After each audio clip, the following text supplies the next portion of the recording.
यादव जी के जो जन्मदिन है उनको दीर्घायु होने का कामना करते हैं और इसी तरह 85% के वो दलितों पिछड़ों की लड़ाई लड़ते रहे। यादव ये थे, बात तुरंत करते थे, तुरंत डिसीजन करते थे कि किसी दलित शोषित पीड़ित पर कोई जुल्म तो नहीं कर रहा है। जुल्म लालू यादव कोई व्यक्ति नहीं, विचार हैं।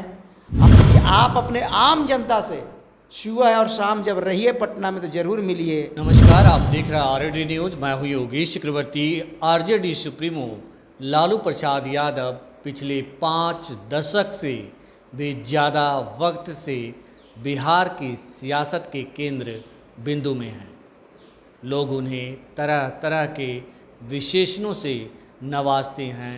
कोई उन्हें गरीबों का मसीहा कहता है, तो कोई गुदड़ी का लाल, तो कोई सामाजिक न्याय का प्रोधा। 11 जून को लालू यादव का जन्मदिन है।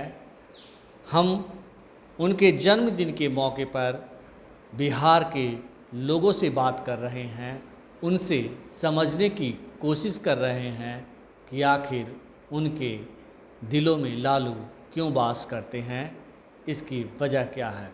हमारे साथ इस वक्त एक आरजेडी के बहुत ही पुराने कार्यकर्ता, और हम आपको बता दें कि इनका संबंध गया से है।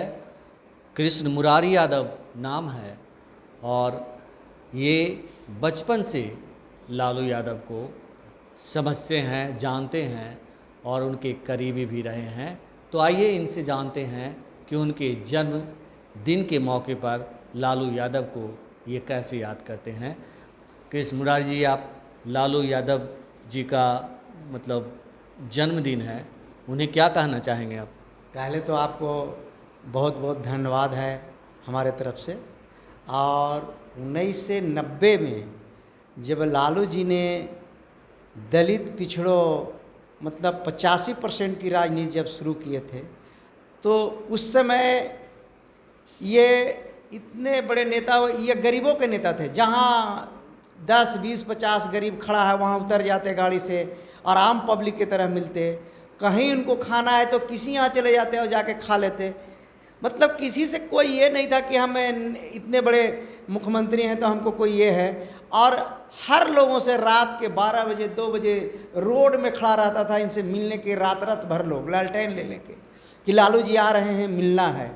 और लालू जी के यहाँ कोई चला गया कभी भी तो वो सबसे बिना मिले हुए वो घर से अपने आवास से लौटाते नहीं थे। जिसको जितना जितना बन सके, और उन्होंने 85% का राजनीति किया, दलित पिछड़ों गरीबों का राजनीति उन्होंने किया। और वो उसको जब तक उसके साथ 85% की राजनीति किया तब तक इनको कोई छुआ नहीं। लेकिन जैसे ही उससे थोड़ा सा जो सामंतवाद थे जब उन्हें तिगड़म करके इनके पास आने लगे तो फिर इनकी जनाधार था वो कमने लगा। लेकिन जब तक इन्होंने 85% का राजनीति किया, इनके प्रति सब लोगों ने समर्पित होकर काम किया।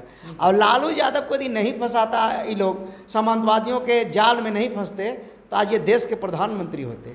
और लालू यादव कोई व्यक्ति नहीं है, लालू यादव एक विचार हैं जो दलितों और पिछड़े के बीच में आज भी हृदय में बसते हैं। क्योंकि उनकी तबीयत अभी खराब है, स्वास्थ्य अच्छा नहीं है, इसलिए जो काम उनको करना चाहिए वो नहीं कर पा रहे हैं। और आज भी लालू जी के दरबार में कोई जाता है तो बिना मिले हुए उनसे नहीं लौटता है। तो उनके जो पीछे के जो राजनीति करने वाले लोग हैं उनको भी उनसे सीख लेना चाहिए कि जैसे हमारे पिताजी बिना आम जनता से मिले हुए नहीं रह सकते हैं, इसी तरह से इनको भी समय निर्धारित करना चाहिए। और सुबह और शाम जो जनता आपसे मिलने आती है उनसे मिलना चाहिए, तभी आपका पॉपुलैरिटी बढ़ेगा। और कुछ लोग उनके इर्द गिर्द जो घूम रहे हैं, जो वो लोग इनके भला करने वाले लोग नहीं हैं, वो इनको गलत राय विचार देते हैं, जिससे इनकी नज़रिया है वो ख़राब हो, या जो इनके प्रति लोकप्रियता बढ़ा है उसमें कमी आ रहा है। लेकिन हम तो एक ही बात कहना चाहेंगे तेजस्वी जी से कि आप अपने आम जनता से सुबह और शाम जब रहिए पटना में तो ज़रूर मिलिए।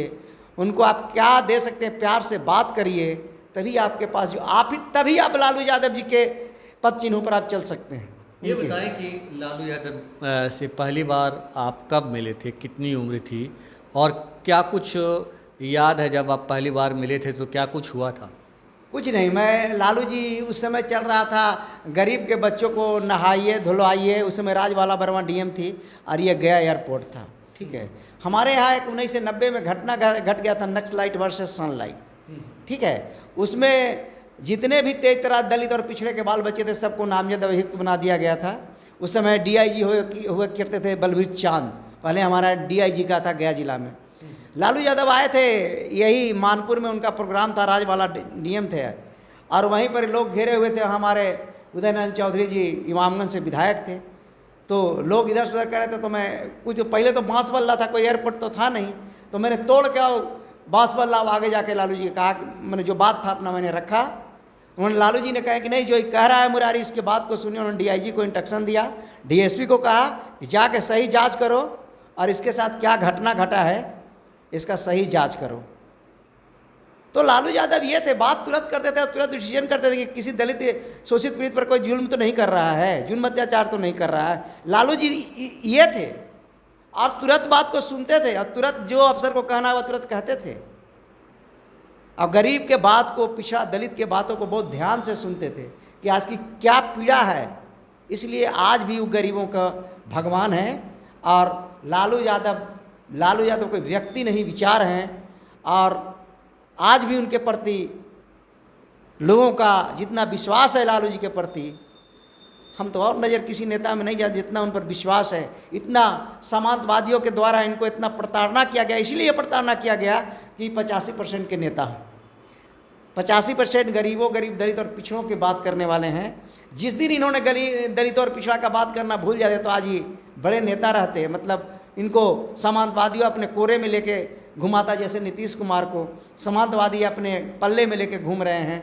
बात तो करते हैं नीतीश कुमार दलित और पिछड़ों को, लेकिन काम करते हैं सामंतवादियों का ही, गरीबों को काम नहीं करते हैं। लेकिन इनका बोलने और करने में दोनों एक ही, कथनी और करनी दोनों सामान्य था। यदि गरीब के बात करेंगे तो गरीब के ही बात करते थे, काम भी गरीब का, और काम को ही गरीब का ही करते थे। और जब 85 का राजनीति करना है तो 8 to 8 नहीं करना होगा, सीधे 85% की लड़ाई लड़िए, तभी आप इस बिहार राज्य में आप सक्सेस होइएगा, सफल होइएगा। और जो पुराने ज़माने में लोगों का जो कहना था कि एक कोर कमेटी होती थी, एक बुजुर्गों का सलाह होता था, उस सलाह को भी ज़रूर लीजिए। जो बाहर से हायर किए हुए लोग हैं उनको क्या पता कि बिहार की भूमि क्या है, यहाँ का क्या चीज़ है, यहाँ का जनता का क्या माइंड सेट है। तो जब तक आप यहाँ के लोगों से नहीं मिलेंगे, आप छोटे कार्यकर्ता से नहीं मिलेंगे जो आपको सही बात कैसे पहुँचाएगा।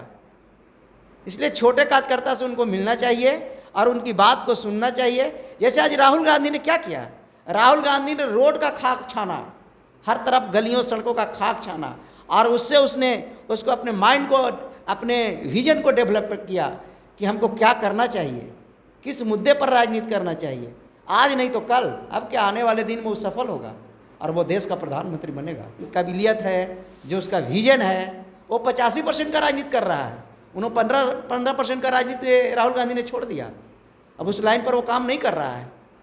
तो इसी तरह से हम तो तेजस्वी जी अभी बिहार के विरोधी दल के नेता हैं, हम उनसे आग्रह करते हैं कि आप जनता से जब भी पटना में रहिए तो सुबह शाम जरूर मिलिए। सब तरह का जनता से जब आप मिलिएगा तो वो सारी चीज़ें नीचे से छन के ऊपर तक आएगी और उसमें आप विश्लेषण कीजिए, उसमें जांच कीजिए कि ये जो बात कह रहे हैं सही है कि नहीं। और संगठन को तो मजबूत करना होगा आपको। संगठन बिना मजबूत किए हुए, बिना घर परिवार मजबूत हुए आप लड़ाई नहीं लड़ सकते। इसलिए आपको ग्राम पंचायत से लेके, गांव से लेके आपको पटना तक जाना होगा और इस पर महीना में 10 दिन आपको जिला स्तर पर काम करना होगा और सभी लोगों को लगाना होगा और सभी समुदाय जो 85% के जितने लोग हैं उनको लगाना होगा। साथ ही साथ लालू यादव जी के जो जन्मदिन है उनको दीर्घायु होने का कामना करते हैं और इसी तरह 85% के वो दलितों पिछड़ों की लड़ाई लड़ते रहें, यही मेरा शुभकामना है और यही मेरा आग्रह है।